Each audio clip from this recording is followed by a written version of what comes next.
എല്ലാ വിദ്യാർത്ഥികൾക്കും പുതിയൊരു വീഡിയോയിലേക്ക് സ്വാഗതം. ഈ വർഷത്തെ +1 +2 പരീക്ഷകൾ നടന്നുകൊണ്ടിരിക്കുകയാണ്.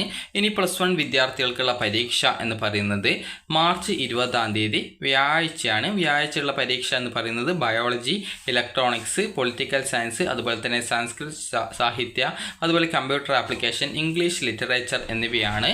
അതുപോലെ തന്നെ വിദ്യാർത്ഥികൾക്ക് ഈ ഒരു +2 വിദ്യാർത്ഥികൾക്ക് ആണെങ്കിൽ 21-ാം തീയതിയാണ് ഇനിയുള്ള പരീക്ഷ. അതായത് നാളത്തെ പരീക്ഷയുണ്ട്. നാളെ വിദ്യാർത്ഥികൾക്ക് പാർട്ട് 2 ലാംഗ്വേജസ്, അതുപോലെ തന്നെ computer science and information technology എന്നിവയാണ്. നാളെ എന്ന് പറയുമ്പോൾ മാർച്ച് 19-ാം തീയതിയാണ്. അപ്പോൾ പിന്നീട് അതിനുശേഷം പിന്നീട് 21-ാം തീയതിയാണ് പിന്നീടുള്ള പരീക്ഷ. നാളത്തെ പരീക്ഷ കഴിഞ്ഞാൽ പിന്നീട് 21-ാം തീയതി എക്കണോമിക്സ്, ഇലക്ട്രോണിക് സിസ്റ്റംസ് എന്നിവയാണ്.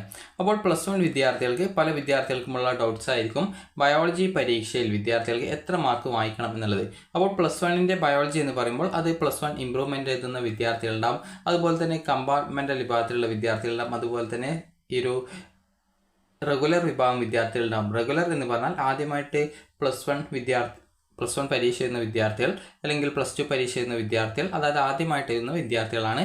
അതുപോലെ തന്നെ ഈ കമ്പാർട്ട്മെൻ്റൽ എന്ന് പറഞ്ഞാൽ ഈ ഒരു +2 തോറ്റ ശേഷം പിന്നീട് ജയിക്കാനായിട്ട് പരീക്ഷ എഴുതുന്ന വിദ്യാർത്ഥികളാണ്. അതുപോലെ തന്നെ ഈ ഒരു സ്കോൾ കേരള എന്ന് പറയുന്നത് ഒരു പ്രൈവറ്റ് രജിസ്ട്രേഷൻ ആണ്. അതായത് പ്രൈവറ്റ് സ്കൂളുകൾ അല്ലെങ്കിൽ കോളേജുകളിൽ പഠിക്കുന്ന വിദ്യാർത്ഥികളുടെ ആ ഒരു രജിസ്ട്രേഷനാണ് കമ്പാർട്ട്മെൻ്റൽ അല്ലെങ്കിൽ സ്കോൾ കേരള എന്ന് പറയുന്നത്. അപ്പോൾ വിദ്യാർത്ഥികൾക്ക് ഈ ഒരു രീതിയിൽ അതിൻ്റെ രജിസ്ട്രേഷൻ ഡീറ്റെയിൽസും കാര്യങ്ങളൊക്കെ മനസ്സിലായിട്ടുണ്ടാകും.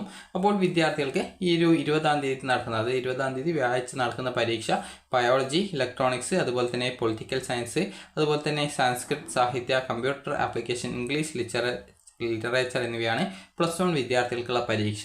അപ്പോൾ ബയോളജി ആണെങ്കിൽ നിങ്ങൾക്ക് സുവോളജിയും ബോട്ടണിയും ഉണ്ടാവും. അപ്പോൾ സുവോളജിക്കും ബോട്ടണിക്കും ടോട്ടൽ കൂട്ടിയിട്ട് നിങ്ങൾക്ക് 18 മാർക്ക് കിട്ടിക്കഴിഞ്ഞാൽ നിങ്ങൾ ആ ഒരു പരീക്ഷ ജയിക്കും. അതായത് നിങ്ങൾക്ക് സുവോളജി 30 മാർക്കാണ് ഉണ്ടാവുക, അതുപോലെ തന്നെ അതായത് സുവോളജി ഈ ഒരു 30 മാർക്കാണ് ഉണ്ടാവുക, അതുപോലെ തന്നെ ബോട്ടണിയും ഈ ഒരു രീതിയിൽ 30 മാർക്കാണ് ഉണ്ടാവുക.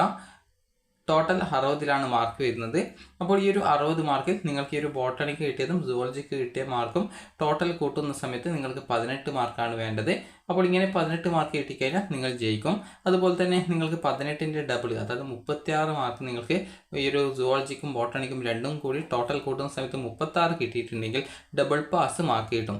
ഡബിൾ പാസ് എന്ന് പറയുന്നത് ആകെ ജയിക്കാൻ വേണ്ട മാർക്കിൻ്റെ ഡബിൾ മാർക്കാണ്. അതായത് ഇപ്പോൾ 50 മാർക്കിൻ്റെ സബ്ജക്റ്റ് ആണെങ്കിൽ അതിൽ നിങ്ങൾക്ക് 24 മാർക്കാണ് ഒരു വർഷം ജയിക്കാൻ വേണ്ടത്. എന്നാൽ നിങ്ങൾക്ക് 48 മാർക്ക് കിട്ടിക്കഴിഞ്ഞാൽ അത് ഡബിൾ പാസ് ആയിട്ട് കണക്കാക്കും.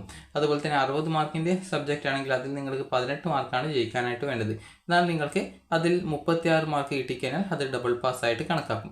അപ്പോൾ ഈ ഒരു രീതിയിൽ നിങ്ങൾ ഇനിയുള്ള പരീക്ഷയ്ക്ക് ഡബിൾ പാസ് മാർക്ക് വാങ്ങിക്കാനായിട്ട് ശ്രദ്ധിക്കുക.